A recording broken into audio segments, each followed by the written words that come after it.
So I think ultimately it solves a lot of problems with money. I mean, one of the things I've been working on over the past year is a book on money, and it's really a book about the technology of money over time. But as Bitcoin has proved itself, as it's been shown to be truly decentralized, as it's gotten through various conflicts, and as it's retained so much market share, I think it's increasingly clear that just Bitcoin is a key solution. Lyn Alden Schwartzer, known to many simply as Lyn Alden, is not a very recognized economist. She is known for her market analysis and stock predictions, and she has his company by the name of Lyn Alden Investment Strategy. In this video, you will get to know why she is so bullish on Bitcoin and why she encouraged people a lot into buying Bitcoin. And also, she discuss about why Bitcoin ETF and BlackRock is not very important in price of Bitcoin. I hope you enjoy the video. If you enjoyed the video, please do like and subscribe. It will help us a lot.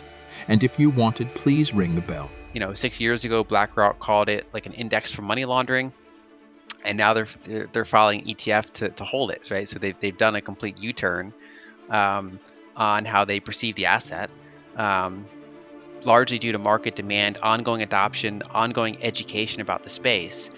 A big problem that humanity has had for like literally a century and a half is that we figured out how to speed up our transactions. So ever since we invented the telegraph and then started laying the cables under bodies of water, so the UK and France were connected in like the 1850s, whereas now we could send information within seconds and minutes, and so we could update ledgers around the world instantaneously. And of course we added the telephone, we added the internet, e-commerce, all that, whereas settlements were still slow.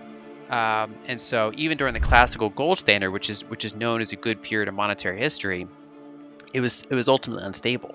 There were way more gold IOUs trading rapidly around there compared to the amount of gold in the system, in large part because of how efficient transactions and netting were compared to the underlying metal. And then you had the Bretton Woods system that broke. It's often talked about how it was formed in 1944, but that was just the conference. It didn't really go into full effect until like 1958, and then within like 13 years it broke. Yeah. It's like basically all these ways, all these like bad systems try to close that gap between transactions and settlements. And so what I think Bitcoin represents is the first time where you have settlements that move at the speed of light, or almost the speed of light. And so that's the first time where that fundamental mismatch is solved.